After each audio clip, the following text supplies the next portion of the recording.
So, welcome everybody to our session All Work and No Play, which is basically a session where we interrogate three newcomers to the industry, or by newcomers, I'm referring to maybe like just got in or 1 year or 2 years or so, lah, right? Because the rest after 2, 3 years, 4 years, 5 years, they're probably like petrified in the industry, right?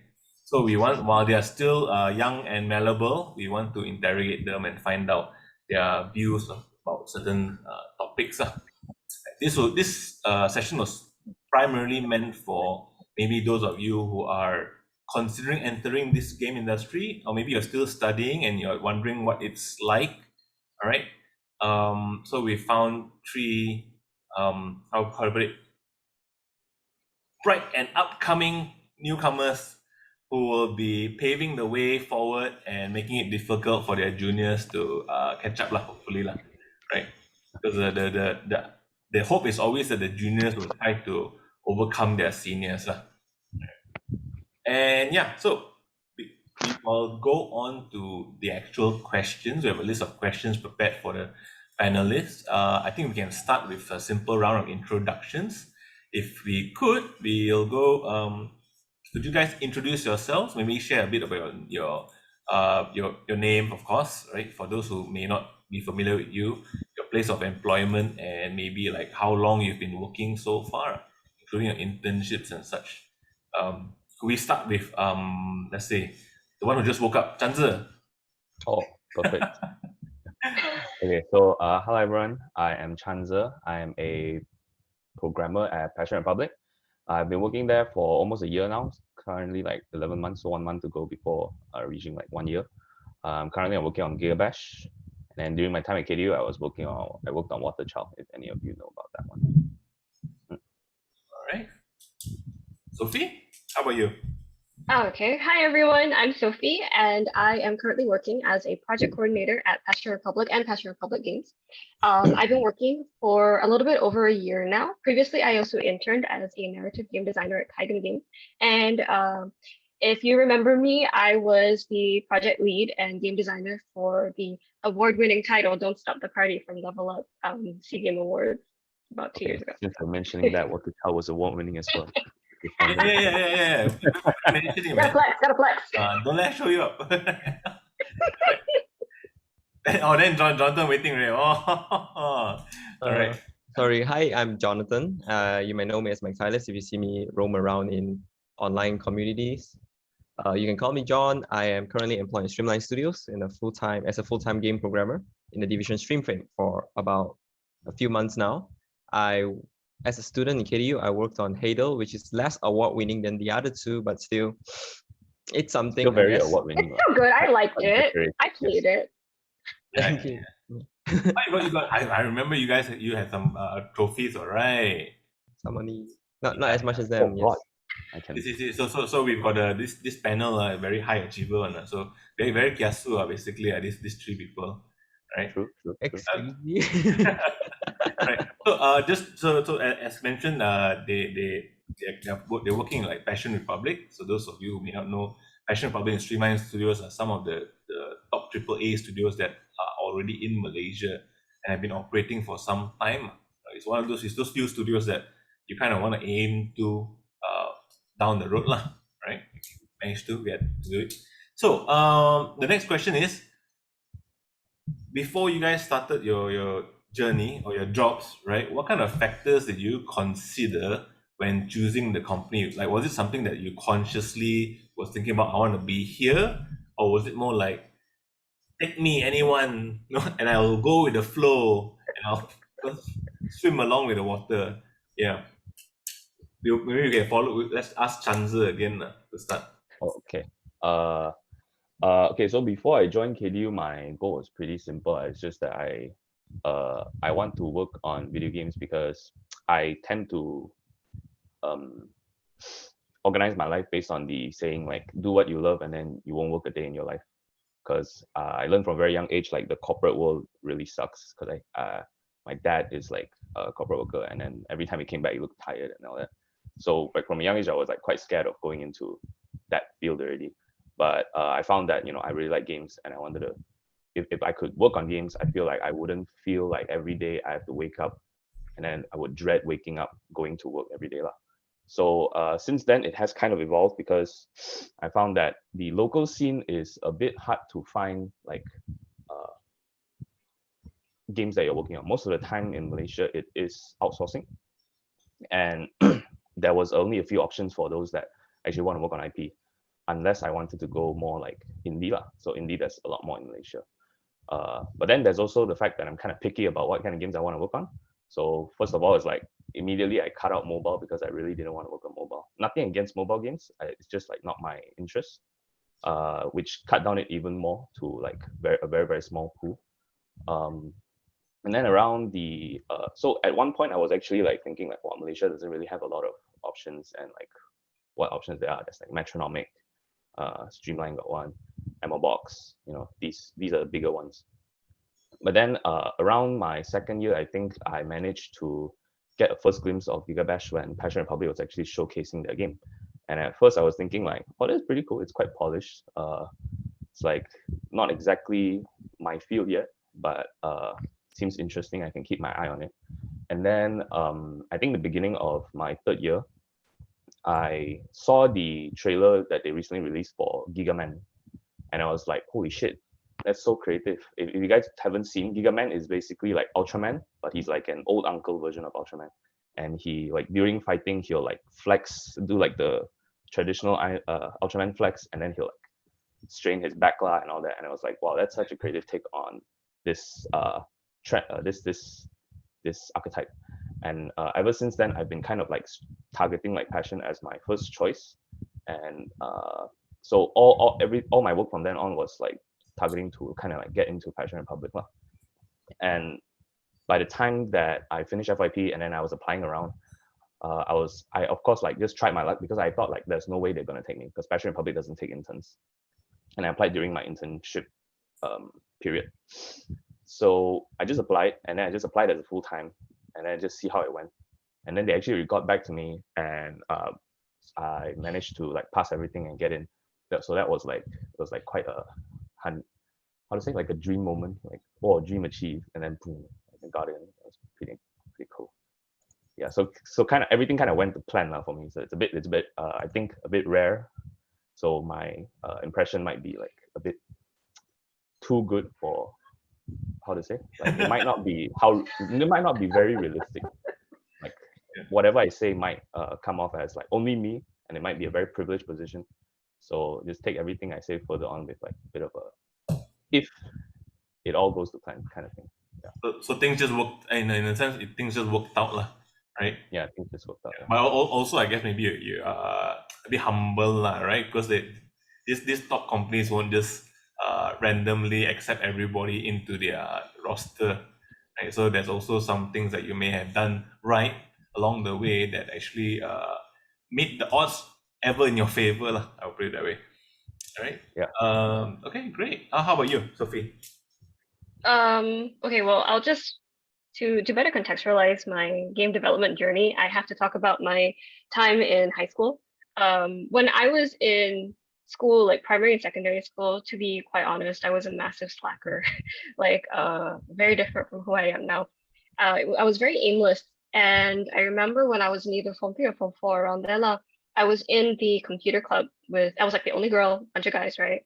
Everybody was like, oh, look, to give you like a date, it was like Amnesia just came out, so everybody only liked Amnesia at that time. So everybody was like, oh wow, video games are so cool. And then one day, one of my friends, one of the guys in the club, his mom had a connection into KDU, the Damansara Jaya campus back then, and what was it? And then he was like, hey guys, my mom got us we could go talk to the game development people at KDU. And I was like, huh? You can go do game development in a school, really? So my mom helped to pile everybody into her car, and then we went to the DJ campus. And we went to the old game dev lab, which was like the glass room next to the library. And they showed us like in the room, they're like, oh, these are some of the student projects. These are some of the things that people have done using like this particular software. And then something just like clicked for me there. I was like, so this is what I want to do with my life. And so like at the age of like 15, 16, I basically embarked on this journey to like, I'm going to do game development. whether it kills me essentially.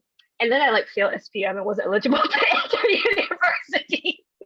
So it was really sad. And then I did a diploma in a different subject, which I honestly appreciated my time. It helped to carve out my my thought processes a lot more, and it really made me more resilient. I actually did a diploma in the comm school at KDU, and then from there I was finally able to like enter game development. It was like the prodigal child has returned.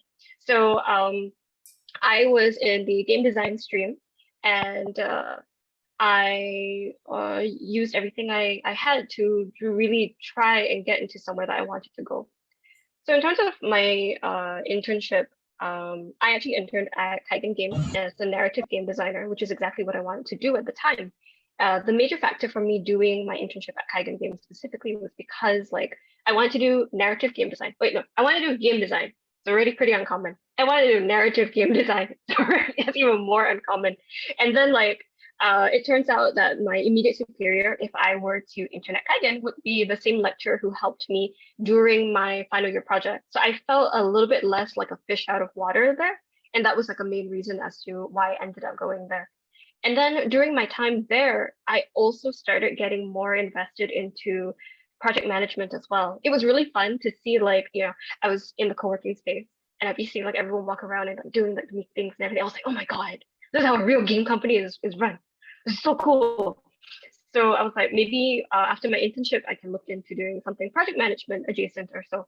And then I started applying, and I actually, to be quite honest, Passion wasn't like on my list of places to apply to.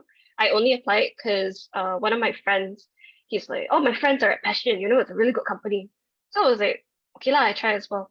And then I managed to get through the interview process, and there seemed to be a good fit. Like that's something I'll probably talk a bit more about later, but there seemed to be a really good fit. Like I understood where the interviewers were coming from, and they seemed to understand where I was coming from. We were able. Oops. Oh wait, she's back. Okay. Oh, okay. I'm so sorry.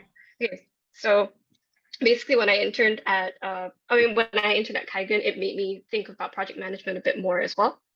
So when I did the interview process for Passion, then I was able to sort of, it was a good vibe going on between me and the interviewers, and it made me think like, okay, I can really work here.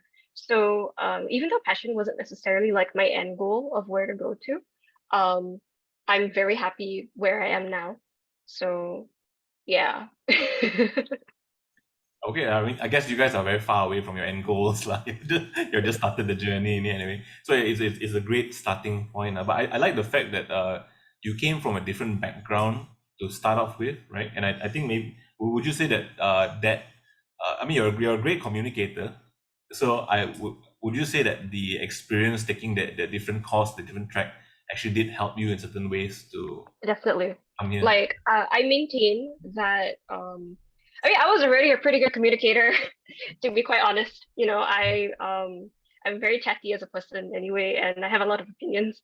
But definitely, like doing something else, it gave me a bit of extra refinement, and I was able to bring that refinement into the game dev course and better myself as a developer. All right. Yeah. All right. So cool. How about you, John? Right. I think for me, my journey was also quite different. From at the start of my career as a student, at first I know I wanted to make games, but I don't really know what I really want to work on, because so my entire journey as a student, it was one whole crazy ride of me trying a lot of things to, one, expand my choices later on, and two, to figure out what I actually like. So when I entered FYP, I realized that I faced with some few issues with myself, is that I still feel aimless. Those who knows me, people will say I have a drive to keep joining game jams and keep creating games. I think the point for me was that I wanted to make my choices open, but because my choices are really open, I really do not know what to choose, because I don't know what I really want. So it took a bit time for me, like while I'm juggling FYP, I was keep thinking into myself, talking to friends and trying to understand myself better. I think I am someone who really likes to experiment and learn things. I really want to like just work on random stuff.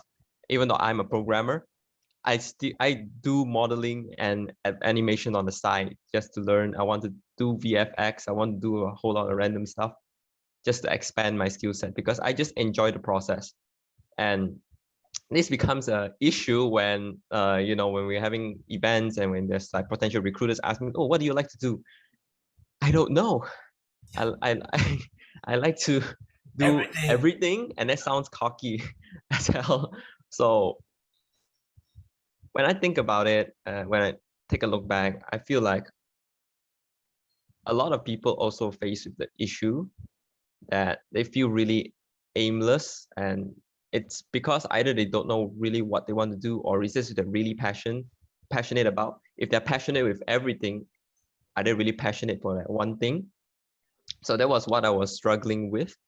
And in the end, I decided that my end goal was to make my own game, my own IP. So my end goal was probably eventually to found my own game studio. And for that, I decided that I should choose the road that could lead me to my end goal, like years in the future. And so my first factor in my career, I guess, was to, of course, get an internship that could lead me to a full-time, which Streamline was really gracious into offering me immediately for, hey, you can do your internship here, and we'll give you a full-time job here. I was, oh, very cool. I've gotten other offers as well. Shout out to PlayStation as well. And in the end, I chose my career based on two major factors. One is that how much I can learn, I expand my skill set. Will I really learn as much as I want to if I can be a solo indie dev in the future? But secondly, is also something I can't choose is that I have some financial issues as well. I'm someone who lives to eat, and I spend a lot on food. So I realized that to be financially independent from my family, I also did not want to personally rely on my family and on a lot of things. I want to be immediately self-sustainable and also contribute to my family. So judging by those two things, I made my decision in the end to join Streamline and see what I can grow from there first. Because in the end, my position in Streamline is not really only on games, it's like outsourced programming work. But I think when I work with clients and I work with like external stuff, I realize I think I can learn more on the pipeline and the journey to better facilitate what we can do internally and also externally simultaneously, so that one day I can apply it to my end goal. All right. And yeah, that's from me. So that's your journey, which is quite cool. I mean, coming from a uncle developer here, right? I can tell you all first that at this age, we also don't know what we're doing, and we don't know what we want, right? So look at it as a feature of your life going forward. There'll be a lot of moments where like okay, what am I doing? Where am I going? Yeah, but I guess that's the fun of it, and then I like the fact that all three of you come from different backgrounds, right? Different like reasons for wanting to get into games, right? Different entry points, right? And yet all of you are here, I would say, doing pretty well in companies that are relatively taking care of you guys, right? So I think that's game development for you, right? All right, I'll move on to the next question. Is okay, this is more of the interview itself, like how I'm sure all of you have gone through some interview process, right? Was there something that you had to prepare yourself for the interview? What was required, and like, for example, were you given a test for some of you? You don't have to share the details of the test, but were you given a test to perform? Because I suspect that's one thing different from game industry versus a lot of the other multimedia industries as well. Yeah, Hansa? Okay, so the interview process, right? So as I previously said, like Passion was my first choice and one of the companies I first applied to. So when they replied to my application, I was straight away like, okay, it's happening. Forget about everything else. Just focus on this one.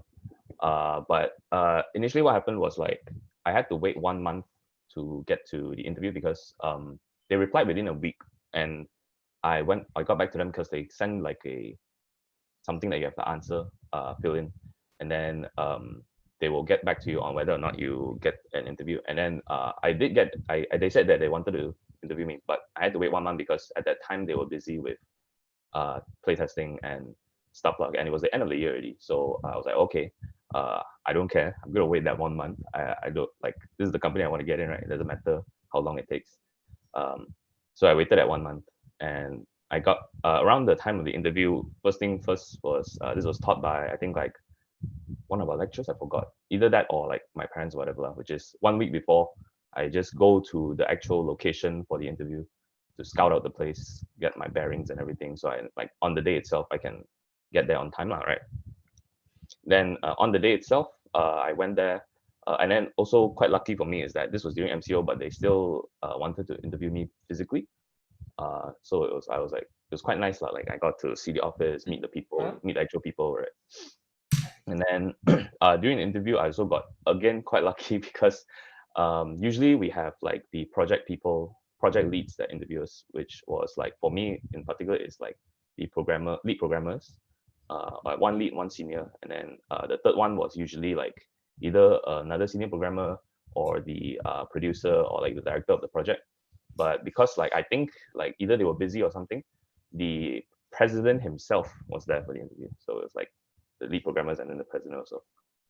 Then I went through that, and then it went quite well, I think. And then typically you like, if you do these kind of interviews, best to like dress as smart as possible, right? Like suit and everything. But then they were just dressed in like very casual clothes, I'll just say. Very, very casual clothes, very unexpectedly casual. And then that went well. And then so the test for passion is like, it's a bit different because we test on less focus on technical skill and more focus on how well you can work with the people there. I won't go into like too much details, but it's like a little bit different, and then it's based on how well you work with them. So I went through that. It's also a bit longer than other tests. And then I don't think there's anything else that I had to like particularly prepare for it. I would say like the most important thing is that I had like a decent portfolio and also a decent like resume. And all my stuff, all my work, like I put it so that it emphasized like the best parts of who I am as a developer and what I can offer to the company, right? And I think like that's like the more important part of the preparation lah. But it also depends on your company lah, of course. Some companies, they'll be like more so on the test has more importance and all that. For passion, I think like the more important one is your actual portfolio and all that. And then once you get past that initial wall of like filters and you get to the interview and all that, it's like not as much less emphasis, but it is like, it's still important. It's just that it's harder to get past that initial wall rather than do the test and pass that test. Yeah. All right. So how was your portfolio? So you sent a cover letter, I assume, and also maybe a resume, and also how was your portfolio? In what form was it? Do you kind of video for it and you send it to them, or did you send them a link with to all your, I don't know, maybe itch.io account or something like that? Okay, so there's going to be a lot of talk about cover letter, but from what I found from applying to certain bigger companies, right, the cover letter will actually be in when you apply. There's going to be a text field, and then you fill in. That's where your cover letter actually is. You don't have to actually like. So what I did was I just wrote in a document like my general points, and then I adapted that letter to like the different companies lah. Because certain companies, when you put in the text field, right, they limit you to how many words you can put. So you have to like shorten it, and then change it based on that. As for like sending a resume, so resume I did spend quite a bit of time on it. Nak main. Oh, sorry. No, it's okay. Dia kata sekejap. Okay, no. Okay. All right. So the resume, I spent quite a lot of time on it because I wanted to. I didn't want to make like a simple resume. Like at first I was like, okay, I just want to apply as fast as possible. But then I showed my lecturer my initial draft, and he was like, it's a bit too simple, too clean.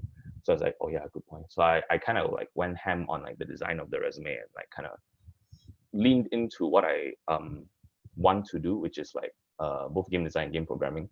So I kind of designed my resume with a theme of like all that to kind of showcase like, oh, design skills. Oh, I kind of have design skills, right? So resume, I think like might have helped me quite a bit. Maybe, I'm not sure. But my portfolio wise there, actually, like I didn't really have time to properly make portfolio, so I just put all my games on my HIO, made it look like okay, like put a background and everything, and then I just send my HIO as my portfolio, which surprisingly turned out pretty well. I thought like, oh shit, everybody has like a nice website portfolio and everything. Like mine is just an HIO. But yeah, it turned out quite well. I think because also like after talking to them when I got into the company, they were telling me like how like you can notice when someone is making a game project simply to pass the class, or if they actually have the passion to make that game project, or if they like that game project.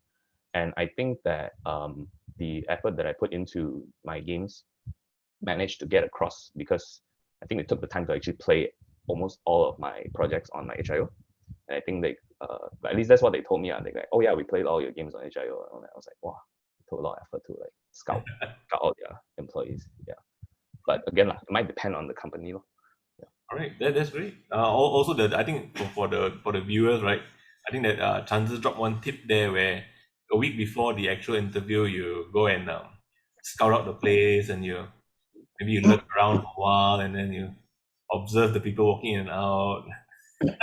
No, but I guess the point would be so that on the day of the interview, you don't get lost going there. You don't have a hassle with the parking, right? You don't turn up late, right? I think that the first impressions count, right? Yeah, so I think that's a good takeaway, right? How about you, Sophie? Yeah, how was your journey? How was the interview?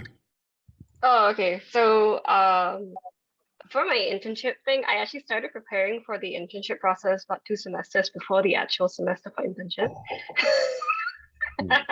Yeah. Yeah, because basically it's kind of drilled into us, like if you're a game designer, it's either you're like highly appreciated or not at all. So it's like here's like 5 places you can apply to, maybe if you wish. If you wish. So I remember I took like 1 semester, so that was my RM, my research methodology semester. I was like scouting for places basically. And I was just making like a bunch of lists, like, okay, I could go here, and I can apply for this, that, And then the following semester, so the semester right before the internship period, I started applying to basically anywhere that could potentially take me. Very similar to Chanza in the sense where, your cover letter basically has to fit inside a text box. And then you just kind of write everything out in a separate document and you adapt it to the companies that you're going towards. And then also, based on what you're applying for, you might also want to adapt your CV for that as well. So in my case, if it was somewhere where it was going to be on just game design, then I'd include maybe a bit more about game mechanics, so on and so forth. If it was a place where I was applying to for narrative game design, then I'd put a bit more emphasis on any narrative or story that I had created in the past. And then in terms of my portfolio, I had the website I made in Sem 1 that I just updated for the process for everything. So I already had like a skeleton going for Mila in that sense. The actual internship interviews, I did a few before I landed on Kaigen. Most of the interviews were all virtual because we were already like in the full swing of the pandemic at the time. So the only one that I did have to do like a full test for was the Streamline interview. Streamline, that was like an interview. The test was like during the interview itself, and I was so nervous the entire time. I think I messed up on every single question. And then like a couple of weeks later, they actually came back with the offer. But then by then I had already given the okay to Kaigen, so I unfortunately had to reject them. But for Kaigen, the interview process was a lot quicker because basically I reached out to my then lecturer, and he was like, sure, we'll take you on. So we had a brief interview to kind of discuss like how the payment process was going to be, him and the other leads over at Kaigen, and then also like what the gist of my responsibilities will be as an intern. And then they were like, okay, we'll send you an email with invites to the company Slack. It was like that. It was pretty simple in that sense. Meanwhile, my interview process for Passion, right? So the final month of my internship, right? Because it's about 3 months. So the final month of my internship, I already was starting to look for places to go to. And already then I was like, okay, I'm gonna start looking at things for project management. So yeah, I adapted my my CV and my portfolio site to this, and then I started sending it out like nobody's business. I tried. I tried to. I remember I applied to Streamline. I applied to Lemon Sky, Metronomic. I applied to Passion under my friend's recommendation, so on and so forth. I got a lot of rejection letters, a lot of rejection letters because I didn't have anything beyond like student works as a project management person. So a lot of people weren't too keen to take me on. And then Passion was like, we would love for you to fill in this form thing. And if you pass it, then, we'll do the interview. And I was like, ah! So when I was able to land the physical interview, my mom did the same thing where we did the Rakila, we went around because Puchong is super like out of my area, right? We went around, she said, okay, you can park here. And then here's the staircase. Okay, here's the place where you can makan afterwards, if you get hungry after your interview. Okay, make sure you wear da da da da da. Do you know where everything is? And I was like, yeah. And then I texted my friend who knew Passion, and I was like, what's it look like? And he's like, the door is really cool. So I was like, the door is really cool. And then during the actual like interview thing, and I went there, I stood in front of like if you haven't seen before, the door to Passion Republic is kind of almost like a safe door. It's really cool. I remember standing there and not knowing how to open the door until like the HR person popped up. I was like, you've been standing there for like 10 minutes. Are you okay? So I went in for the interview, and I was able to speak with some other members of the project management staff, and they gave me, there were a couple of questions, but the vibe, the fit seemed very good. And then one of the biggest things that stood out to me was they actually said, we understand you come from a game design background. However, you do understand that you may not be doing game design specifically. Because during the interview, I actually talked at length about Gigabash because I had just played it at the most recent level up and everything. And that was my first exposure to Gigabash. But they're like, you do understand that you're not necessarily going to be doing game design. And I was like, well, we're in a creative line of work, so I would just be coming up with creative solutions. And they were like, okay. Yeah, it was really corny. I'm like, oh my god, when I reflect on it. So selling it. Right. I was really selling it. I was like super hard sell. I was like, I can do anything. Please just give me a job. It was like that. Yeah, I was like, I just really want to work. I was trying to like emanate that energy without saying it. And then there was a second interview with the company president, CERN, and I ended up, again, the fit felt very good. So during the interview, and he was asking me like, why do you want to work here? And I ended up saying, I see this as a fantastic way for me to get to know the game industry more, so when I eventually start my own company. And he was like, oh wow, so you're going to an interview, going to say you're going to start your own company. I was like, I guess yeah. I felt so bad. But beyond that, then I managed to pass that. There were no tests after that. The probation process, I think, was more so my test, where I was really like, not to say like headless chicken, but it was a lot of learning and watching other people. But I think it went pretty okay. I managed to work in the office for a short period of time as well, and I got to know the team. I was originally going to be assigned to a different project, and they were like, oh, that project's not happening, so you can work on Gigabash. And I was like, I'm working on Gigabash. So it was really exciting. Yeah. Your role is still evolving, I guess. Yeah, definitely. It's still evolving. But overall, that was like my process. Everything was very like unexpected. I could prepare as much as I wanted to, but I just had to be emotionally ready for whatever was thrown at me at the end of the day.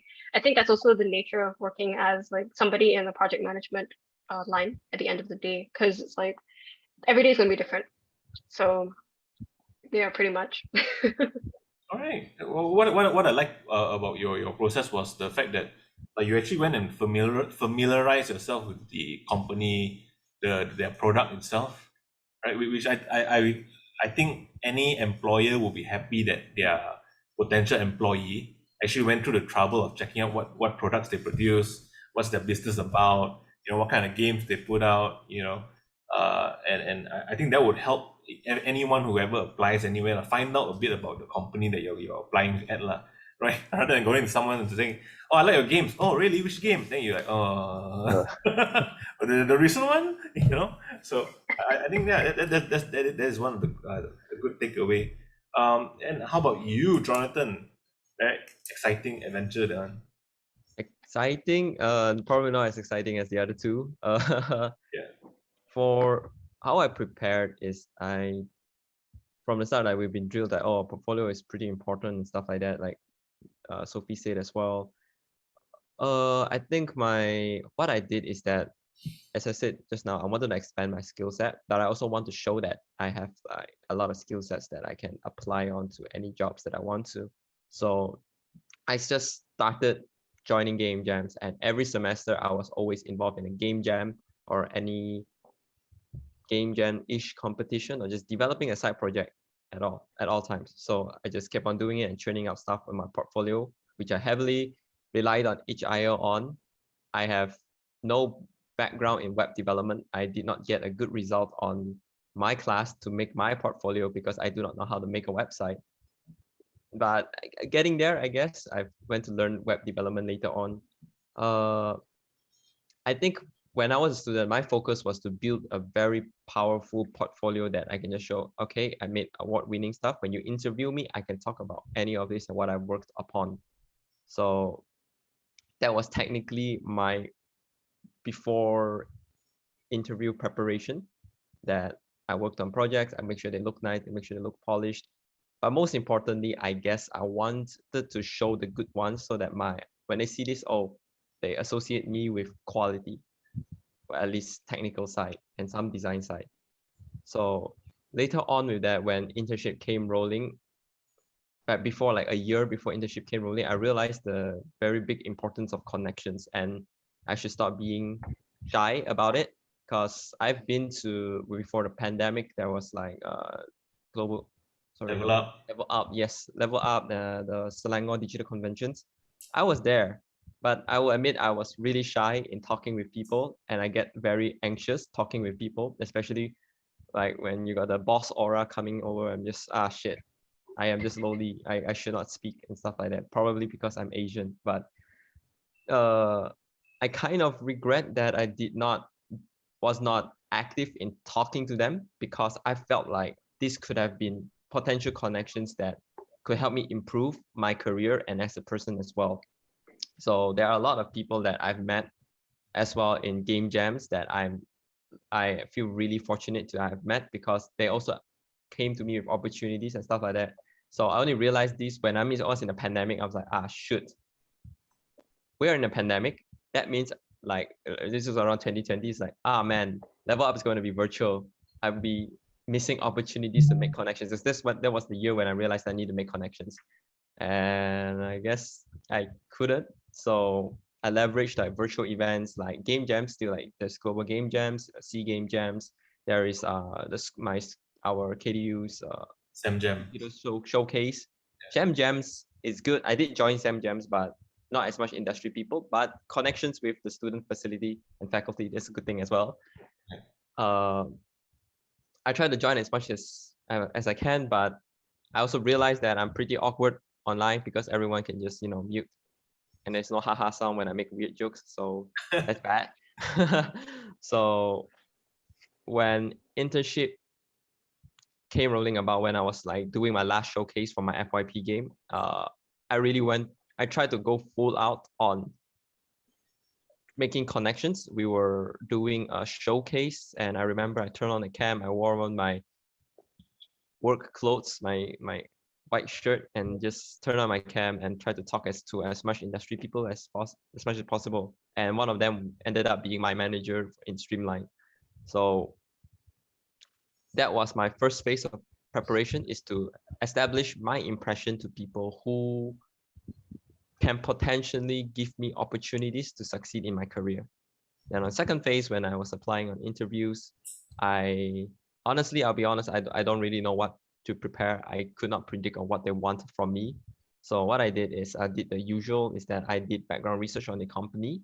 I did background research on their games, their products, try to play their game if it's not too expensive, or if I can Okay, there's somewhere else. I would rehearse on what I want to say, but ultimately I remember coming up to the conclusion that I think I want them to feel the natural me and how I adapt and how I present myself, because I think that will be the better side of me, the truer side of me, so that when I'm put in a pinch, that this is my personality. Because I I think I was partly right, is that I tried to put myself in the recruiter's shoe and I guess try to guess what I will want from an interviewee. And I think I will want someone who can show a better attitude in portraying their passion and being a team player. So that's what I did. I went in mostly blind, except for the the company's portfolio and my own portfolio, and prepare some questions for myself. But most of the time, I did not know what I was going to expect. I guess that's kind of exciting in its own self. I did do some tests for some companies. I remember like some companies applied as well, also gave me personality test, which also made me realize that, getting a person like identity crisis midway through, because like, oh shit, I was this kind of person. But okay, there's another whole separate matter. But I think after I got through the test, which is the first initial filter to see whether you actually have the skill sets, when you talk about when the interview comes, I believe that in the game dev industry, passion is very important, and your attitude in learning and contributing and overall your vibe, I guess, is a more important factor of what the recruiter will want to look for. Because quote unquote, when I talk to my recruiter about it, they want to look for someone that's worth investing on. The recruiters will know that you're not going to come in with a full stack skill. You're not going to come in with even the skills that need to be on their projects, but they're going to invest time and resources onto you to build you to a team member onto their team. So I guess my takeaway from this is that portfolio is important, of course, to get through the first filter, and the second one is how well you present yourself and your attitude in trying to be a better developer overall. All right. I think people will find more increasingly nowadays, right, that portfolio actually comes second to attitude. Whether a person is trainable is very important to the recruiter, right? Because I would say skill sets can be learned, but attitude sometimes difficult to change, lah, right? Especially in a workplace where one wrong attitude can just affect everyone in the team, and then and things go haywire there, right? But I really like your effort in building your network. I think that one was that was yeah. As someone who's known you for some time, I can actually see your effort to go out there and mingle. Yeah, and sometimes you both forget that mingling with your juniors and your seniors, right, are equally as valuable as connecting with like outside industry people also, because your seniors are also going into the industry, right? For those of you who are, students here in the audience, right? Now at least you know these three senpai lah, right? That you can one day hit up later when you guys are ready, right? Yeah. All right. So message me anytime. I would like to add on. Anytime. Yeah. 3 a.m. Yeah, I mean, I'm still young. I still sleep at 6 a.m. Still trying to get past the college schedule. But I want to add on like your portfolio thing about this being second most important. I do believe that most of the weight of you getting a good impression and people wanting to get you on board is how well you present yourself. I do think that is the most important. It's like the biggest factor. But to get to that interview, I think your portfolio needs to be strong enough to get you past that. So I would admit, like, to get on the recruiter's good side is definitely you yourself, but to get to that stage, you will still need a stronger portfolio. So I think they're both equally important. In different ways, right? Right. Okay, let me jump to the next pressing question, right? Now, the game industry sometimes gets a lot of flack here and there, right? What was the biggest misconception you had of the industry, and that has changed since working there? Because sometimes you get horror stories from here and there, and I think that the students in the audience might be like, oh, okay, is this the industry for me? Will I be tortured or whatnot? Right. So maybe if there are any, could you share with us your misconceptions? Like Chanza? Oh, me again. Okay, okay. We're going in the same circle constantly. Okay. All right. So misconceptions, I guess, like primarily like my idea for the Malaysian game dev community industry, I guess, is like there's a lot of work for artists because of outsourcing, like cheap labor basically for overseas companies. There's a lot of work for programmers, not directly in game programming, but for software engineering. And you get put on projects that not necessarily are games. And there's barely any work for designers. That was a misconception? No, actually, no. I was about to say that has mostly held true. Oh, okay. Yeah. So unfortunately, that has mostly held true, which was, I was going to lead up to the fact that I might be not the best person to ask about this because Passion Republic has been widely regarded as like the most employee-friendly company in Malaysia, at least like from what I've heard lah. And that did add to like the reason I wanted to get in here also. And after getting in, I can say that the rumors or the reputation of Passion is very accurate. Working here is a very pleasant experience, and they are very like pro-employee, like very how to say like you hear a lot of this stuff about like with Activision Blizzard. You hear a lot of this stuff with like a certain other studio in Malaysia. You hear a lot about this stuff with like overseas companies, and I think like I did always have like a thought in the back of my mind like oh shit, once I get into this, it's probably not as good as I imagine it to be, right? But luckily like Passion is true to their reputation in that they treat their employees very well. They very heavily discourage crunch. Like we try to plan projects. Like project management is very well handled so that we kind of can avoid crunch. People here are like extremely nice, surprisingly. So it has almost like changed my way of looking at like a lot of these industry people because during my time at KDU that I have had certain encounters with certain members of the industry that are very, very, it's like they look down on you, like that kind of feeling. Like they're very like cocky, I guess that's the best way to describe it. They're very, it's like they think they're better than you. I think very, yeah, like that. But with Passion, it has, I've never felt that. It's always been a very, how to say, it's like meeting the people at Passion has kind of made me want to be a better person, especially from my time at KDU.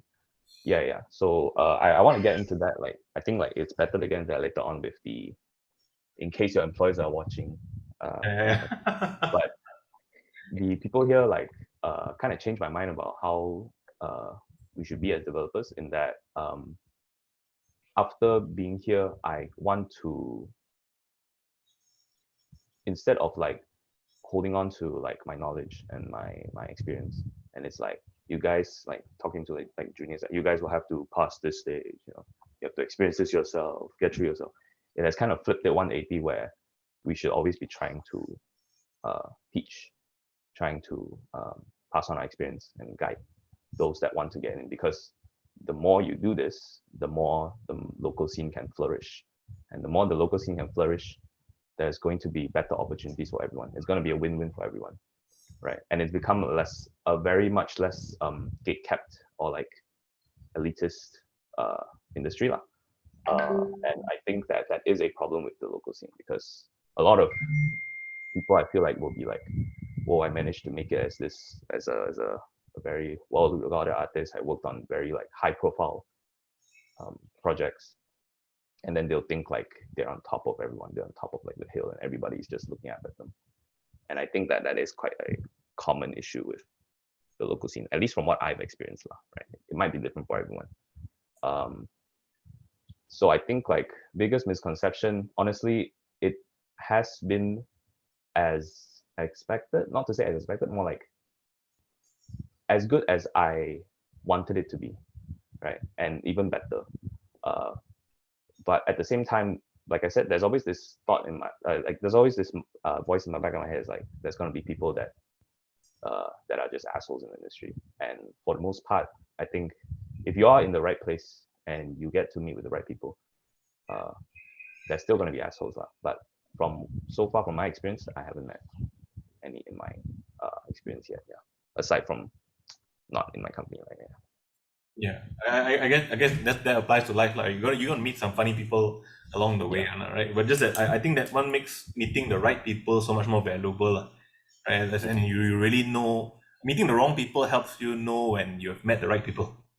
Yeah. And then you value them a bit more, I guess. Right? Yeah, you put more value. Yeah, you appreciate the and I guess like you tend to find out that there's more right people than wrong people. Yeah. How about you, Sophie?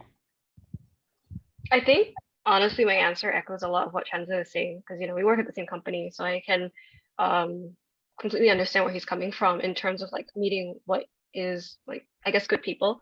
When I wanted to start getting into games, especially as a woman in the industry, I can't like not mention that part. My family was very worried about me, and they wanted me to be very aware that things could happen. Not saying that they will, but bad things could happen, especially to me as a woman. And it was very important to align myself with people who could defend me if I could not defend myself. And also like beyond just that, the scary part of all of it, it's like the games industry gets a lot of a reputation for wanting people to do crunch and wanting people to basically put their job before anything else. And my entire time in this industry, from a student to a member of the industry itself, I am very happy to report that I have yet to encounter anything like that. I mean, there have been brushes with it. I cannot sugarcoat that part. There have been brushes with people who were trying to mistreat me just because of the fact that I was a woman in the industry, or just because I'm a designer. They don't fully understand what I was doing, so they felt that they could just throw everything at me and just call it a day. And there are also brushes with people who were like placing certain opinions on me because I was choosing to go into games and I was somebody who didn't seem like I belonged in games in the first place. There were a lot of people who were being really gatekeepy about that for the longest time. And I still encounter those kinds of people today, and it kind of tanks. But the biggest misconception at the end of the day was that I thought I was going to go into this industry doing what I loved, but it was going to suck hardcore. It was going to be awful. I was prepping for that since I started uni, that but I'm happy to report that isn't the case. I'm very fortunate, and I acknowledge the privilege of right now working at a company that gives me a lot of space to be more than my job, to be recognized for my achievements, whenever possible, to be very employee first. That's another good way of putting it. I've got friends who are my seniors from uni who I can talk to, and I've also got friends who are also in my department, the project management and support department, who I can talk about work issues without the fear of being ostracized for worrying about something that may seem very minuscule and minute in comparison to anything else. I worry about how I'm communicating and coming across. I'm worrying about if I'm able to get everything on track, if everything starts to slowly like fall off the rails. And I have people who are willing to guide me and also say like, no, what you have is a good idea. You should keep at it, and then we will support you if that's the case. So, again, I recognize the privilege of my position, because I know not everybody has had this. I've talked to many of my juniors, many of my seniors who have had less than stellar experiences in specifically the Malaysian game industry as a designer, as a support member, or otherwise. I'm also a member of Women in Games Malaysia, just a plug, who have been able to talk me through any kind of feelings I've had before in the past.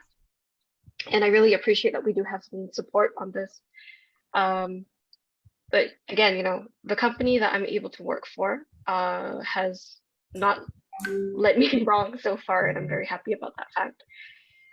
But again, it's not going to be like this for everybody, but we can continue to work together to make a change so that the industry will continue to flourish and welcome new talent and be able to just be a better place to work in overall. It's going to take a long time, but it's definitely possible. It's not like just completely off the table. Yeah. All right. That's actually quite, that's very heartening, right? But all right, okay. But later there'll be an opportunity, right? For I hope you guys can plug yourselves as well, or like any other initiatives that you're working on, right? Because we as a community, I think it's up to us lah to do it. Before waiting for others, right? How about you, John? Now on to you. Yeah, what's your biggest misconception?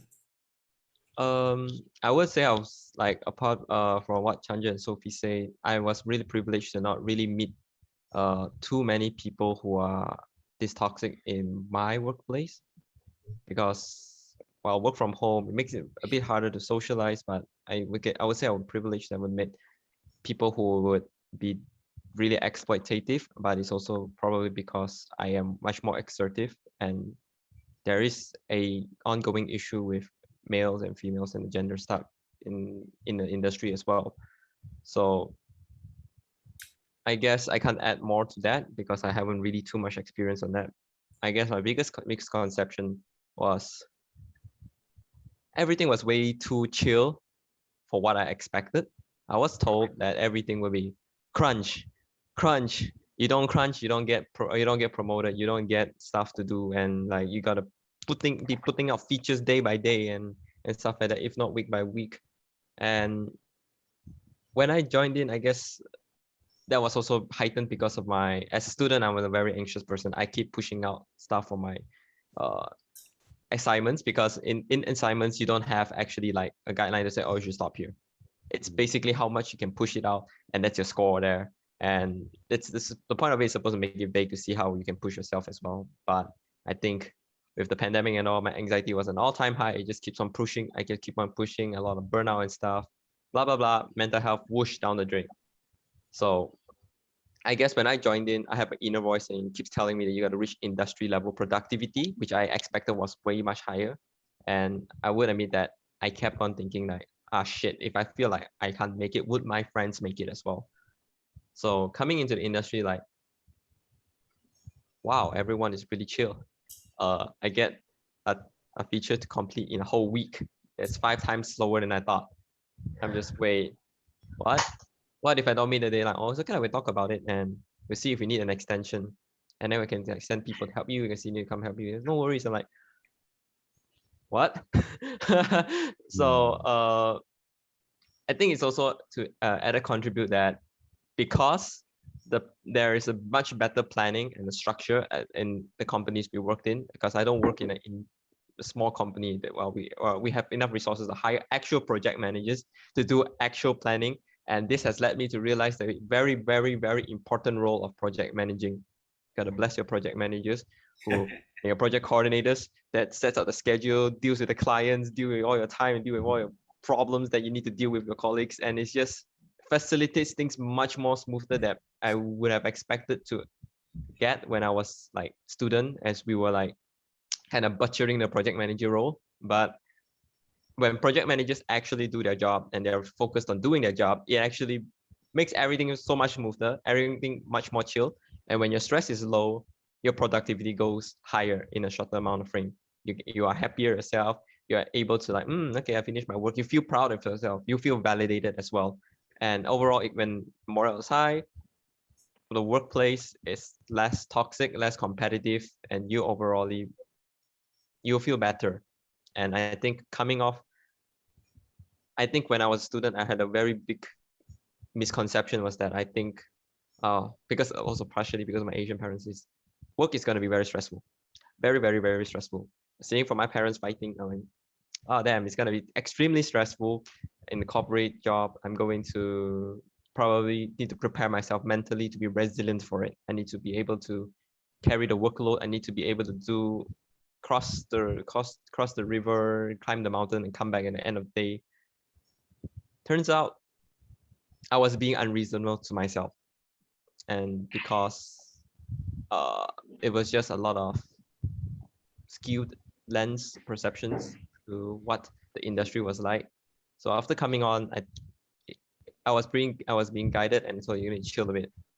And I think that really helped in putting things in perspective and putting my anxiety in check, and also improve my mental health.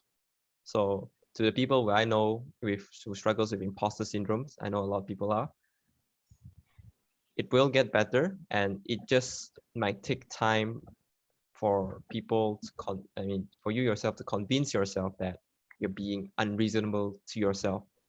And it is perfectly fine to not feel enough, but maybe we just need that some bigger, like a boss for us to come teach us and tell us that, hey, you're doing absolutely great work and you have reached industry level. Because I guess a lot of people also do worry about, am I really that good? Yeah. I think that one, every Asian child deals with that to some extent. Yes, sir. Yeah, do you fill in the shoes that's expected? You're expected to fill in, right? Which is why like I guess the industry is wide, like every other industry in the world as well, not just Malaysia, right? You get companies which are better and some companies which are not so ideal, right? So it's important to appreciate the people inside the company itself. So it's like one big machine, right? If every part is moving the way it should be moving, I think you find that the gears don't grind so much, lah. Like everything's moving smoothly and everyone's happy about it, right? And for companies to grow to a certain size, they also need to implement certain how to say staff-centric kind of policies. Otherwise, you get a lot of high turnovers, which you can see, lah. Right? So I'm glad you guys are in good places, lah. Right? I want to add that what John said, everybody is like super chill, like a lot more chill than he expected. So my idea was that everybody was chill because it is the creative industry, right? Like for example, there's no suit, you don't have to wear a suit to work, all that stuff. And I got to work in the office, so my expectations were already like kind of low for like the chill level. And it turns out they're like here. Actually, it's here. It's like even more chill than I expected.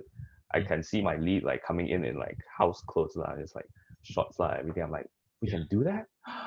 And ever since then, I've been like dressing as I would want, as relaxed as possible as I would like to, and it's quite nice thing. But they're chill in their demeanor. But I would also, is it right for me to say that? But they're all super highly professional and motivated people. Yes, when it comes to their work. they are like So they kind of like they don't give off how to say like you can't tell that how good they are at what they do, right? Yeah. It's like they look like just any like guy that's like sitting at the hawker store just eating or whatever, right? But then when they actually get down to it, right, they're like, I guess might be a misconception, which is like these people are a lot better than you think they are. And No, they're professionals, end of the day, even if they don't look like it, right? Yeah, they're like a lot better than you think they are. Yeah, even if you think their that dressing doesn't determine who they are, how they work, right? Which is something I like, because like I don't like the traditional way of like, oh, you have to wear nicely and everything. You know, as long as you put out good work, as long as you're part of you're good at what you do, that's all that matters. And I think that I think that's my favorite part about working here. That never puts me in. Now I wonder the officers, right? I imagine everyone walking around in shorts and pagoda t-shirts and stuff. No, like the nice shorts at least, you know. It's at least the shorts all ironed, you know, nice quality. Then I can see Chanza walking around with a cocktail in his hand, like, what's up? And then it's like, and you go into the office and then there's like a dedicated part where you like take off your shoes and everything, you know, you don't have, it's like very like a house. Yeah, like a house. Yeah. All right. Okay. I'll move on. We're actually running short of time, so I'll be cutting down some questions, right? Okay. How has the pandemic affected you guys as juniors in the office in the studio? I presume that you all have started going back to the offices already, right? So has there been any change? Like how do you report to your superiors or such? when you're working from home? Yeah, Chanzi. So I got kind of lucky because like the first 2 weeks I did work from home, like albeit like my interview and my orientation was like physical lah. But right after that it was 2 weeks of work from home, and then I got the opportunity to come back to office. Like they were like, oh, we're opening a bit, and then if you want to come work here, it's okay, you can. And then I immediately like took the opportunity. I wanted to know what it was like, and I worked in office for like roughly 3 months after that. I think 3 to 5 months. It's a bit blurry, but after that, it locked down again because I think MCO either 2.0 or 3.0, I forgot already which one. But I had to go back to home from work, and I was like, okay, actually, right, this is like the last chance that I'll probably be able to work from home, and that has always been kind of a dream for me because like work from home, right? Who doesn't want to work from home? But passion has kind of changed that because I kind of want to be around the people that I'm working with because they are like very pleasant people to be around. But anyways, so I was like, okay, last chance to work from home. I'm going to take advantage of this. I'm going to work from home until I can't. And so far, I've still been working from home. And it's like nice and also not nice. So the nice part is that you don't have to travel, of course. You can wake up right before your starting hours, which is nice. And then you can, when you end work, you can straight away, go do what you want because you're at home already, right? Unless you want to go out, that's a different case, right? But for me, it's like I can wake up at my starting working hours is like 10. I can wake up at 10. It's like, oh yeah, I just woke up and then I start working. And then when I finish work at 7, I can just turn off the PC, turn on my own PC, start logging into whatever, Final Fantasy 14 or whatever. That has been nice. But at the same time, it's because like I said, the people around in Passion are very pleasant to be around. And it used to be like because Puchong, the office there is like very, very food centric. There's a lot of food around the place, at least for Chinese. Like I know that a lot of food there is not halal. But it's also like for Chinese particularly, it's like every day it's like a new place you can, like a new place you find. It's like, oh shit, yo, let's try here. It's so good. The unfortunate thing is we are moving office by April this year, if I'm not mistaken. And the new place, I think like a lot less food. But the good thing is the new place like a lot more halal food. So I can go eat with Sophie finally. Yeah, we've yet to eat together, it's true. Yeah. So right now it's work from home until I have to move out, which is when we move to the new office. And then so I guess it's like very standard pandemic kind of feel. It's like you work from home, you don't get connection with people, but it's still like quite good because the people still try to like talk to you, and they kind of update in like Slack and all that, and we have calls. It's still like pretty normal, but yeah, there's an up and down to it, like a bad and a good side. You all communicate through like Zoom and other applications like so daily yeah. So communication. I don't know if I can say this, but we use Slack, which is basically Discord for work. Okay, right. Mm-hmm. Okay, how about you, Sophie? How's working from home doing? Yeah, I'm working from home. I was able to do the majority of my probation, so the first 3 months in the office. And then I remember like the start of the new year, I was in the elevator when they put up the sign. It's like, oh, there's like a COVID case in this building. So I came back into the office. I was like, there was a case. And I was like, I'm taking my PC. I'm going home. You'll see me like next time. So I've been working from home ever since. And it is quite convenient because, I stay with my parents and my younger brother. So I'm able to check in on everybody and they can check on me because I unfortunately am one of those people who's really bad about remembering to eat. So my mom can be like, have you eaten? And I'm like, oh yeah, it's like 4 o'clock. I haven't done that yet. So that's one of the benefits of working from home. I do honestly miss being in the office though, because my colleagues are fairly pleasant. I miss being able to just like turn my chair around and stare at my lead until he like recognizes that I'm trying to communicate with him. And he goes, why? I'm like, can we check this, please? So I miss being able to have that kind of convenience. Like, yeah, I can just drop everybody a message, but it's not the same. We kind of do everything through the online chats, Slack, and all the like the documents and whatever. And we do have regular meetings. I'm able to talk to them at least, but I miss being able to like, I don't know, go to the family mart and then come back and then Then I miss being able. One of my favorite things was I remember I was in the office and I was like I'm gonna get a snack, so I disappeared. I went to Family Mart and I got like the fried chicken, and then I went to like there's a little eating area at the offices. So one of my colleagues, our game designer, narrative designer, he like came up and he saw me just like inhaling this piece of chicken, and I was like, I'm on a break.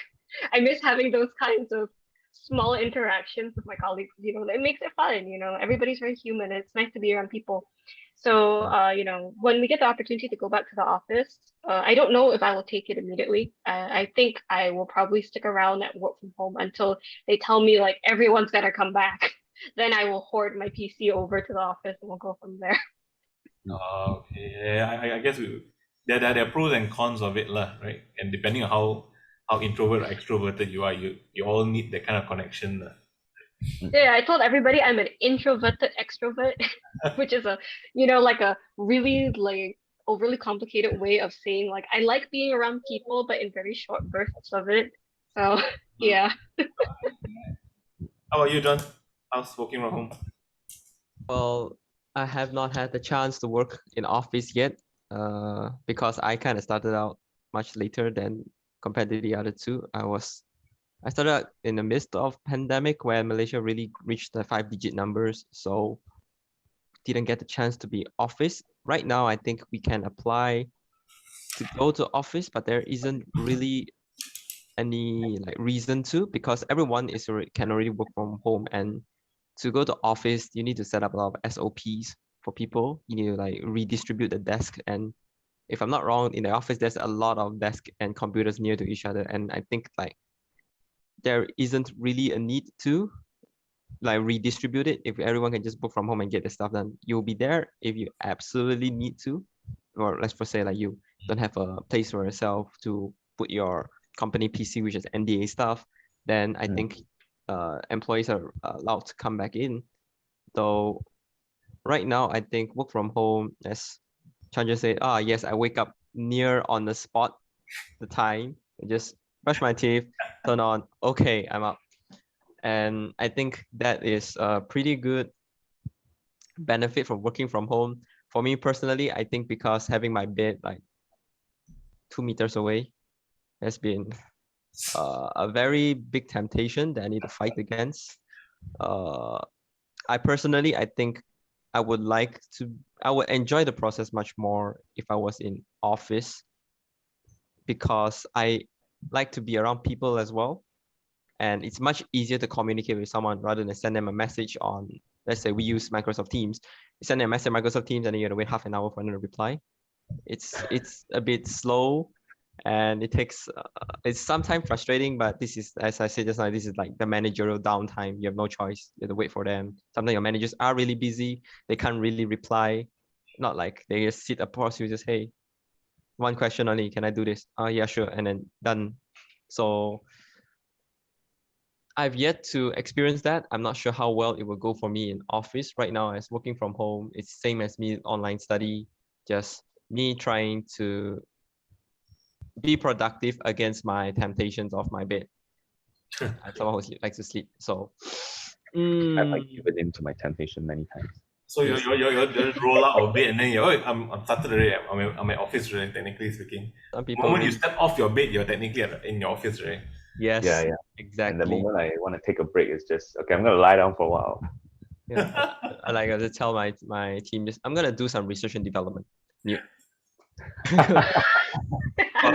the moment the time comes to go back to the actual office, you guys at about 3-4 o'clock, you start to like, oh no, what am I going to do? Yeah. Yes. I'm starting to feel this thing again, and then I'm in the office and everyone's there. Yeah, I don't even know what food there is. I just know that it's expensive because Streamline's in Bangsa South. Oh yeah. So I'm just The kind of KL towers there, right? Like KL Yes. block, You can go to the Aeon. Go to the Aeon. The Aeon's the cheapest stuff downstairs. but Because Kagan is around there, so I remember.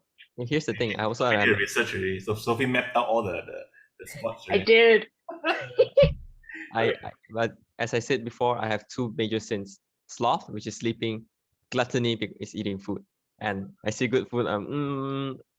Gaji come yet? Gaji come already? Yeah. You have one good meal a week, then the rest of the week you eat just like plain rice. It's done. It's just like Very plain. funny. I'll try to. Pujong food is like luckily Pujong food here is like super cheap. Like it's Ah. it's not at the KL level. I am lucky for myself to be able to stay in shape because I am able to counter my gluttony with sloth. I'm too lazy to go get good food. Okay, so we have time for just one more question, then we just go into Q&A. So the last thing would be if you could advise other students, just one tip per se, when they are preparing for their own internships or job applications, right? What would it be? Right? Maybe like one, like the most important advice you could give from Chanze. We can start with Chanze. Prepare earlier, I guess. No. Go to the office 1 week earlier. So obviously, like, take your time to prepare. Give yourself ample time to like make your stuff nice, make your portfolio nice, make your resume nice. Make sure that when you do interview, try your best to make the best first impression possible. Even if, like, let's say they specifically tell you the dress code, like, oh, just wear like smart casual, whatever. You go full professional, wear suit, tuxedo, whatever you want, right? Just make sure that you come off as professional as possible, so that once you get past that, then you take it off, it's okay. Then you like just stop being so. Then you adjust. Yeah. I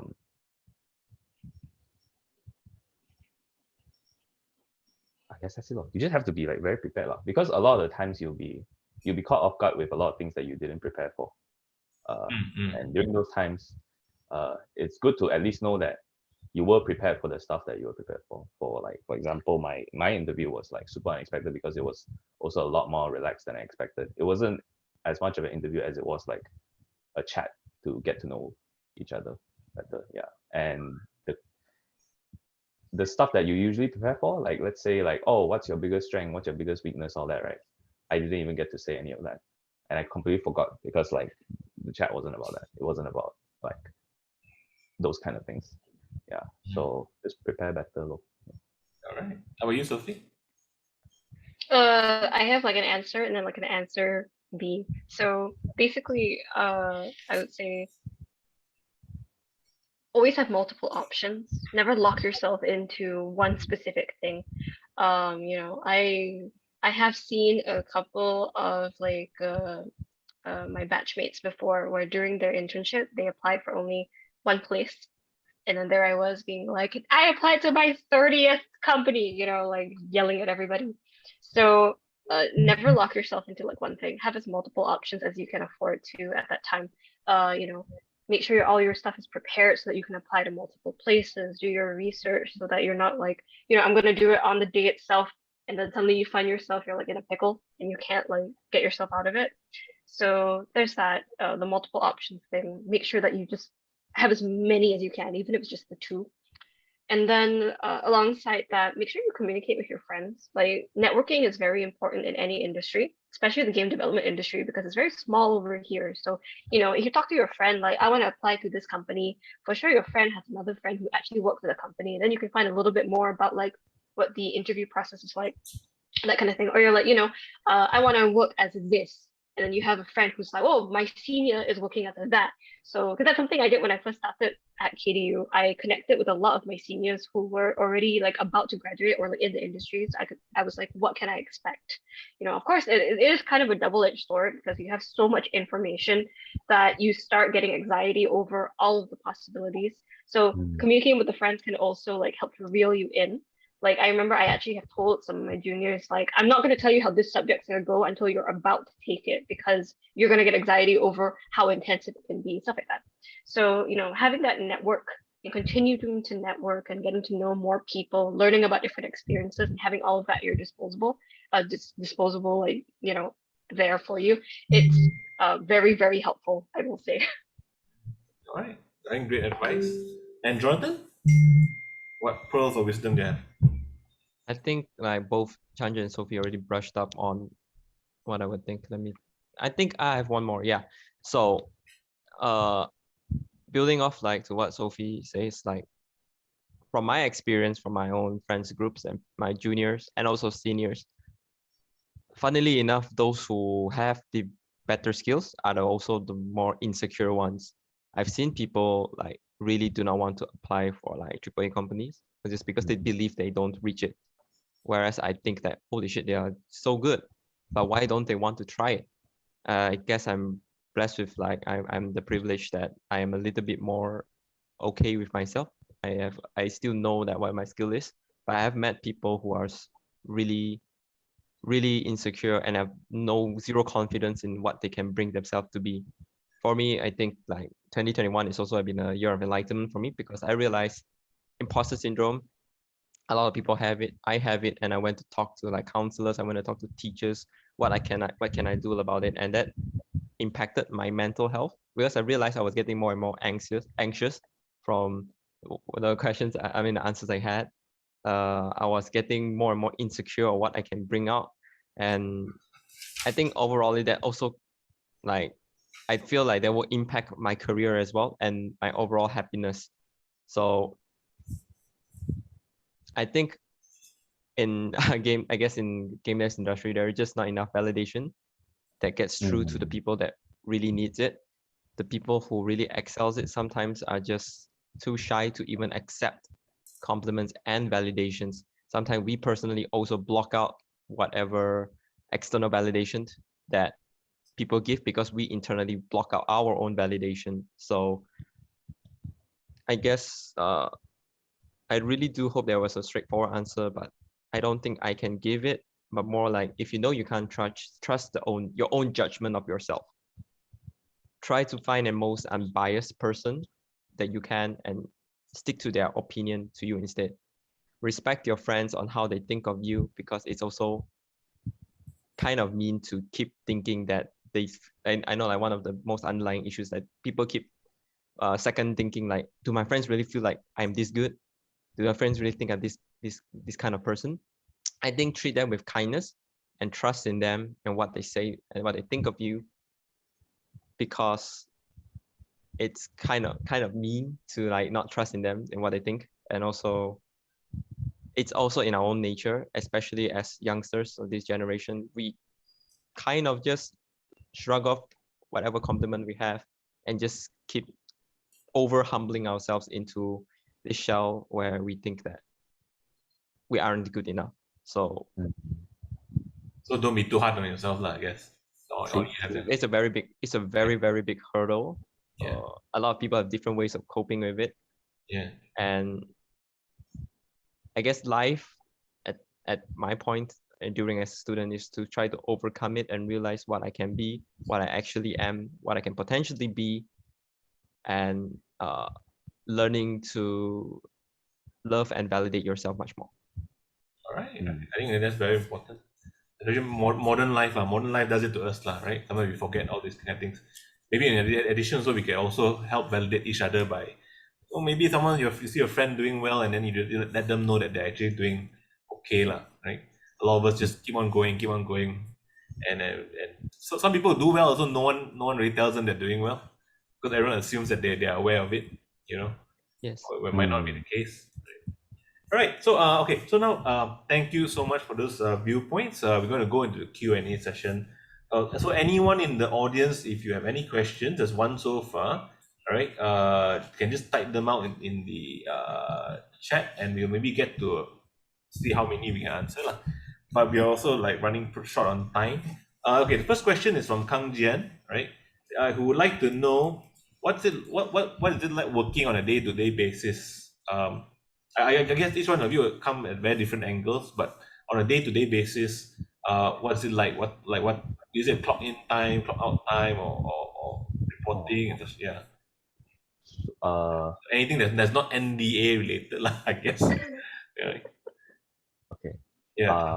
I'll go first. Yeah, sure. So we start work at 10 o'clock and in the morning, and usually because right now it's still work from home, like what we do is we get on Slack and then we have like a e-scrum or like scrum. Basically you say what you did yesterday, say what you're working on today, and then you just proceed with it. And then get to lunchtime, 1 hour, go eat, come back, and then continue working.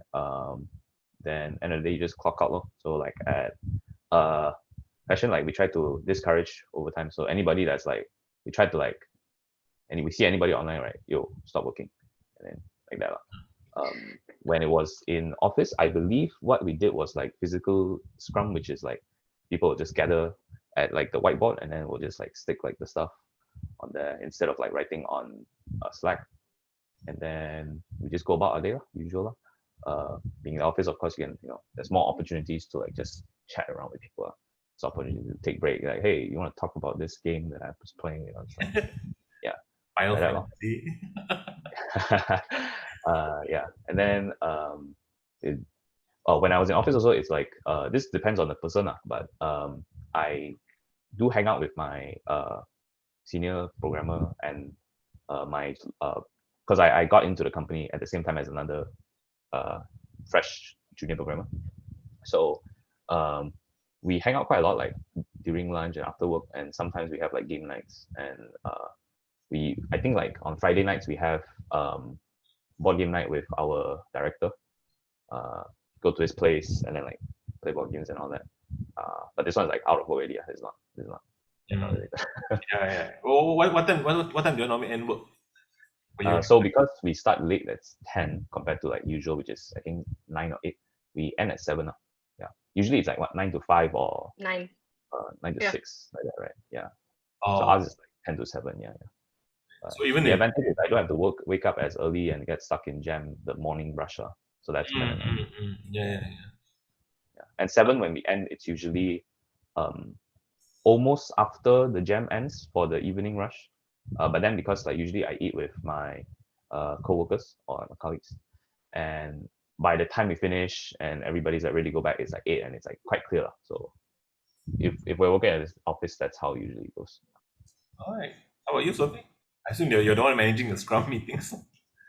Okay, so I'll just touch also on my internship really quick.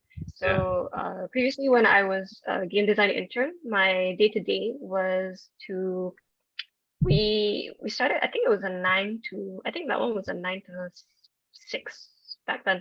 So there was a morning scrum, and then as I would, after the morning scrum updates, then I would throw myself into the Google Docs and do all my research if possible, if I had anything that I had to research, and then construct all of the things I needed to present to the lead designer. Check in with the other designers as well if I had any questions or I needed to get some feedback on something. And then there was lunch. Once a week, there was also a company lunch where they actually would take us out, because at the time I was in the office. So they would actually take us out for like a company lunch, which was nice because then I get to eat the stuff I don't normally have the money for. And then like when we go back to work, and then sometimes I would take a break and get like tea life with 2 of my other colleagues. We were like one gang. And then we have boba break.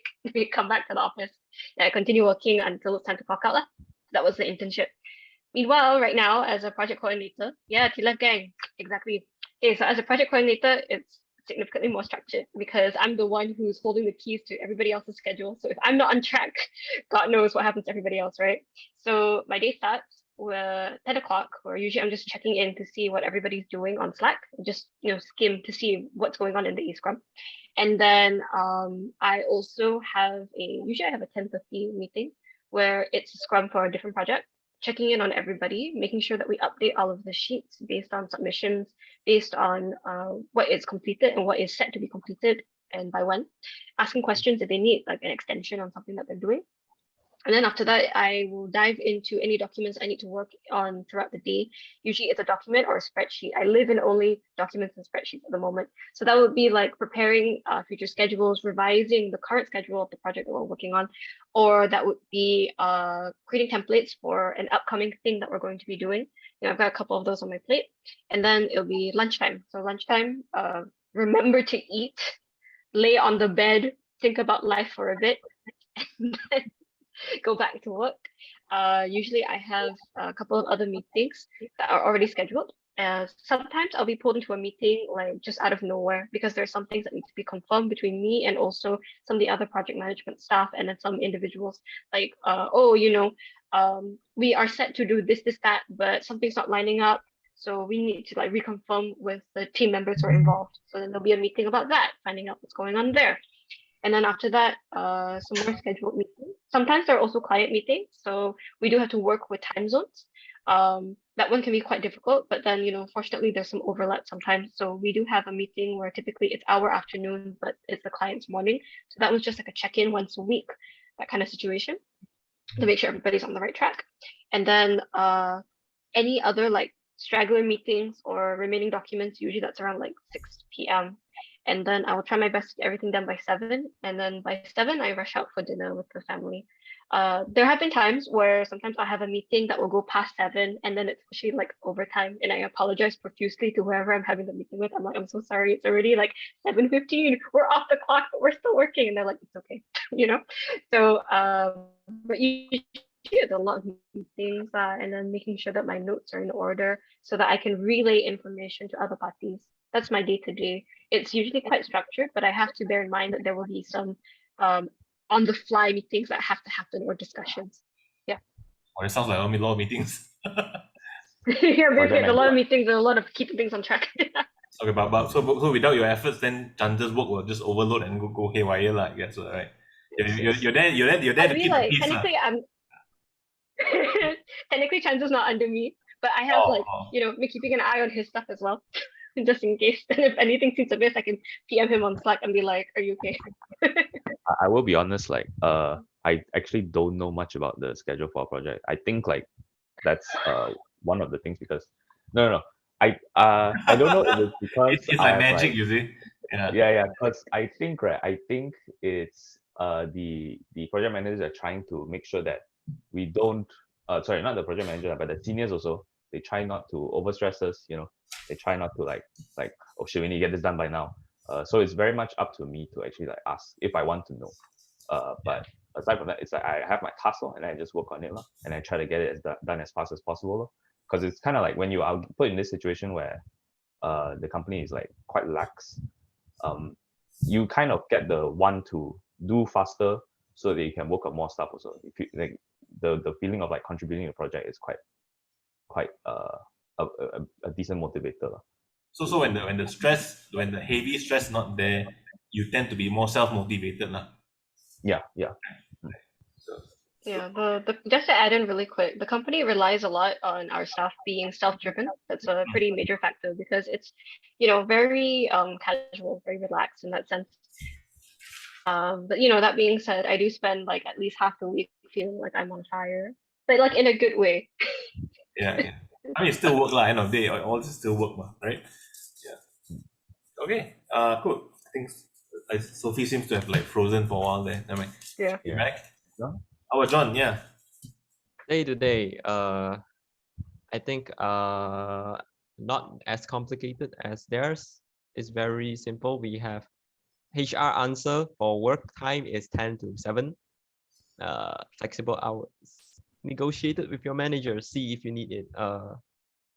I think we will have every day we have daily stand-ups where we will talk about what we did, what we need help with, what we're planning to do. Every week we have planning for what we ourselves are going to aim for. At the end of the week, we will review what we've did and what we can improve as a team as a whole, as ourselves as a whole, and what problems we faced and potentially can lead to more problems. To those who are involved in client projects, we will also have separate stand-ups with the clients themselves, as well as sprint planning, review, retro, stuff like that. As basically similar to that, but for the clients. Apart from that, I think like we also have our own schedules. It's just that there's no need for everyone to know each other's schedule. So typically, if you're under a project, the project manager assigned to the project will tell you what they plan to do with this, what they try to achieve with this, and you will know what's going on with that project instead of every other people's project. Apart from that, day to day, I wake up, I go to work, I have my stand-ups done, do a bit of work, go have lunch, and then lie on bed, think about life as well, come back, work at night until nighttime. If there's any problems, we'll raise it into the chat. If not, then that's the end of the day. That's it. All right. So John schedules in the thinking about life part lah. There's a specific time of the day where he'll do that for a while. Yeah, think about life, cry a bit, or maybe play games. Yeah, you know. That's your 4:30 to 5 o'clock session. Maybe yes. Right. I hope that one answers Kang Jan's question. We'll just do one more. Which from Bill Ng. This is open to anyone, so there's no particular sequence. Like how do you come out from your comfort zone to try new things or join new events? This is Bill Ng. Yeah, he asked that question. I think like no matter what you do, right? If you're coming out from your comfort zone, it is going to be uncomfortable. It's called a comfort zone for a reason, right? And part of the reason, you need to know what a part of the reason like you're coming out for. For me personally, I get stage fright coming out to talk when I was in high school. This is a bit related, is that I realized I have a problem with talking with strangers. So thankfully, I was kind of forced to be a club president. It was not a voluntary thing. So that kind of forced me out of my comfort zone. And I realized that after being forced to come talk out, I was able to be more confident in talking to people because I've been placed in situations like that before. For me personally, there are a lot of things you need to identify yourself first. Do you really want this? Can you really overcome this? And what do you really want to achieve? Because in the end, the underlying rule is that things that's outside your comfort zone will never feel comfortable until you expand your comfort zone. So for me, my goal was to expand my comfort zone until it encompasses whatever we're trying to achieve here. So like, I'll be frank to admit, I am still very nervous being here. I'm talking to people that I don't know, like in the chat and audience. I still get very nervous, especially like in Discord. I'm talking to people that I do not know and everyone's muted. It just gives me a lot of anxiety as well. But I think over time, it's more and more exposures, I guess. For lack of a better word, it becomes number. When it becomes number, you feel like you're more in control. And that's when I know that my comfort zone has expanded and this is within my control. All right. Yeah. How about the rest of you? Any tips? Forcing yourself to come out of the comfort zone. My period of coming out of the comfort zone was when I was in Form 4. So mine was more like my friends enrolled me in like stuff like choral speaking, choir, drama, which is theater and all that stuff. So I think like I overcome most of my stage fright and nervousness and shyness then. But what worked for me doesn't mean it worked for you, is to just do it. Just force yourself into that situation. Force yourself to cope with it. And then like John said, right, it gets number to the point where it feels very natural. Like to this day, I think like when I get on stage and to say something or whatever, at the very start, I will have like shakes, and then my voice will be very shaky. But then it gets to a point where around like 5 to 10 minutes in, where I'm just talking to a group of people, and you mentally boil it down to like a very, very simple interaction, and then it feels very natural. But like I said, like it doesn't work for everyone. Some people might like get breakdowns if they're put into that situation. So I can't say for sure this will work for you, but it's worth trying, I guess. If you think you're capable of handling it, just force yourself into it and then just do it. And then so eventually you had friends, your friends to help you nudge you in that direction to like how they push you out of the comfort zone, and then you from there, once you're out of it, then you push yourself to overcome, right? Yeah, it helps that if what the event you're joining, it helps if it's something that you like, of course. If you don't like it, why join it in the first place, of course. But it helps that if you like it, then you can, if you get to a point where it's like it's too much for you, you can just focus on why you're there in the first place, which is like you like doing this thing. Right? Yeah. I learned something new today. Chances in theater. Yeah. Used to be. All right. Yeah, sorry, John, you were saying? I think to add on to that, I think for me, I kind of rationalize it that we humans, we are afraid of the unknown. And when we first time doing things, especially when it affects our impression with a lot of people, our brain just goes haywire in trying to predict everything that can go wrong, even though we're not consciously aware of it. So it just goes to hyperdrive mode. And that's why we get sick. For me, I think I get an adrenaline spike because at the end of my stages, I not only get shakes, I feel very lightheaded and I feel nauseous. I think it's like an adrenaline spike. So I think repeated exposure is what convinced me that there's nothing much to worry about. People are equally nervous as well. And it just, I guess it's partly also experience that convinces my subconscious self that it's all going to be okay. Okay, right. And so Sorry to- I know. So sorry. Yeah. Oh, sorry to interrupt Sophie's turn, but to kind of add to what John said was like, sorry. Damn, I forgot Nervous what now, he is said. it? What? Yeah. Oh yeah. So like he Out said, of like his comfort convince that it's zone. not a big deal. Yeah. So it's like I actually find myself like more comfortable to present something if I actually don't prepare for it. So when I have a script to follow, right, I actually get more nervous because I try to follow the script. And what I tend to do is try to stick so close to it that I tend to like forget stuff. So like to add to that point, it's like it gets normal to the point where when I'm not prepared for it, this is not the same for everyone, of course, but when I'm not prepared for it, it actually is easier for me to talk about stuff. Yeah. Which is why I didn't prepare for this. And Sophie, I know Sophie's been pushing herself a lot lately, right? So yeah, how about you? Yeah. What's your secret man. behind it? Yeah. Oh, my secret is, so, like I said earlier, I was not a good student personally. I, was a massive slacker, and I was denied entry to do what my dream was basically. So that kind of really set me on fire. And then when I entered uni, I was determined to be the kind of person that not only that I needed, but I needed to be for my own sake. So I would deliberately join events where, I've always been interested in speaking. So, but I would deliberately join more events that forced me to prepare to speak in front of audiences. I would force myself to be in leadership positions. So I would have to be the one who people had to turn to for answers in terms of like projects and stuff like that.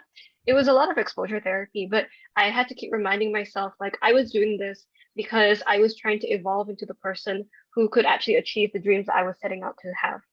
So it's like, if you have the guts to have this, massive dream, then you have to have the guts to take the steps to achieve it. So because of that, not only about public speaking events, but also about taking on new opportunities. Even now my day job is being a project coordinator. I'm still doing freelance game design on the side. I'm still doing some freelance graphic design work on the side. I'm still trying to put myself in new opportunities and expand like my network and my basically the bubble that I exist in, because I don't like feeling like I'm sort of like stagnant. That's like the worst thing. Just like John, I really love learning. I love the process behind things. So when I feel like I've kind of just been stuck in one place, I start getting really antsy, and it's a very uncomfortable feeling. So I've convinced myself that I like doing new things, and exposure therapy to all of it really helps. So, my advice on getting out of your comfort zone specifically, it's remind yourself why you even want to get out of your comfort zone in the first place. Even if it's something like, I never did game jams, and I didn't do level up volunteering until my final year of uni, because I kept saying like, oh, I'm busy, until like the final year. I literally like no excuses, and I was like, after this I have to pay full price instead of volunteering and everything. So I was like, I'm gonna do it so that I can get this experience, and then also I can do the talks and not have to pay like the full price. And it's sure enough, after that, that's how I actually met like the Gigabash team, and now that's where I'm working. So things have a really funny way of working out for you if you put in the work, no matter how big or small it is. So when you're out of your comfort zone, that's when the most opportunity starts appearing, right? It's true, because when you're in your comfort zone, right, you're gonna be stuck with the same four walls of people and experiences. So when you're finally out of there, there's gonna be new opportunities showing up. It's bound to happen. Not everything's gonna go 100% all the time, of course not. So be prepared for, not to say failure, but some dips. But then the dips in itself will also make you stronger, because then you have experience. Dang. It's a win-win. I think that's been very motivational. Bill, hope that one helps, and also helps everyone here, right? Who, if you do find yourself still in the comfort zone, I think this is the best time to start looking at your options, right? If you're still studying, for those of you who are still studying, messing up in university is better than messing up at work. right? So Yeah.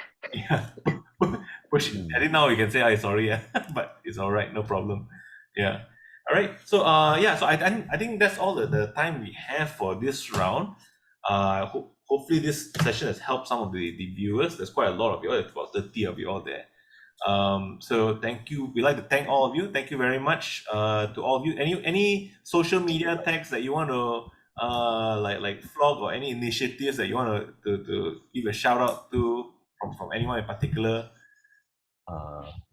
Shout out to my colleagues. Shout out to it. Hey, yeah. Shout out to Gearbash team. When did I didn't Gearbash get to come answer in? this earlier, but I had like this was the one answer I prepared for, which is like why I like my colleagues, which is like they're very nurturing people. They try to the one thing that changed like surprised me was that my lead would say like I was telling them like, okay, I'm aiming to work faster, and then they're like, oh, it's okay, don't worry about your speed, worry about like your accuracy, because they said like we don't want to spoil your learning curve. And I think like that's something that I'm very grateful for the people I work with. And then for links that I want to share, let me just share this Steam link to Gigabash that everybody can work with. Oh, when's the launch? Is there a launch plan already? We have a Early launch date. 2022. Early. Yeah. It's early 2022. soon. It's very soon. Yes, Yeah. very soon. Right. So We haven't officially given a date yet, so that's your window. okay lah, not bad lah. Maybe within 2-3 months lah, I guess lah. Yeah, See ya. early 2022. How about you, Sophie? Any? Okay. Yeah. Okay. First of all, yeah. Okay. First of all, just like Chanza, play Gigabash. Please wishlist us on Steam. Or okay. Check out Gigabash, the upcoming kaiju and hero themed multiplayer like party brawler. We are available for wishlisting on Steam and Epic and also PlayStation. We are going to be available on PC, PS4, and PS5, and who knows what else. Da-da-da-dang. And also, please check out the character of Concrete, who is our most recent released character. And I got to write for him as well, so he's really exciting. You can check us out at www.passionrepublicgames.com. And also, just to plug other things that I think are important, if you are also a student and a member of the industry, I would recommend that you look up the IGDA Malaysia Facebook. And there's also like the IGDA Facebook. And then also there's the Women in Games Facebook.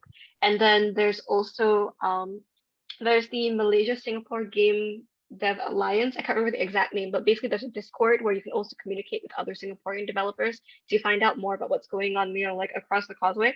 And as for myself, if you have any other questions, you need any other if you need advice, or you just want to ask stuff in general, you can find me at Sophie Azlan on LinkedIn. You can also find me at 96lions_ on Twitter and Instagram. I am more than happy to answer any questions in regards to the game industry or about if you need advice or whatever. So there you go. Yeah, I forgot about personal links. This is professional, right? How about you, John? I definitely do not have a script to say this kind of stuff. I have no idea how am I going to shield. So I work for Streamline. So check out Bake and Switch from Streamline Studios. I'll just slap the Steam link there. Already launched, right? Already launched. Yeah, I played it. It's fine. It's on Switch, right? Yeah, it's also very fun when you grief your own teammate. That's what I got. But yeah, check out Bake and Switch on Steam. I don't know what much to say because it's a co-op game where you bake stuff and they're cute animals. I am very bad in marketing. This is why I'm not in marketing. My favorite character is Parsley with the green hair. That's Bake and Switch. Yeah. The bread is cute. Try Bake and Switch and support your local game industry. I guess you can find me as Jonathan Tang on LinkedIn. Find me on Discord as Maxilis. I think I'm in the Game HQ, slightly active there. If anything you want to ask me about, no problems. Come hit me up. All right, and also you have HIO, isn't it?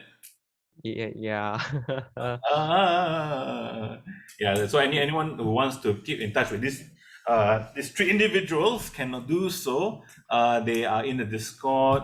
They are around the Games HQ group. So do hit them up lah, if anything. All right. So I think that concludes it for today. Thank you very much again for sharing your time, and thank you to the audience for spending your Saturday with us. Later on, there will be one more session at, if I'm not mistaken, 4, is it? Yeah, where we invite Twitch streamers to come share their experiences, right? So we got 4 local Malaysian Twitch streamers. So yeah, so thank you everyone. We will end the session here.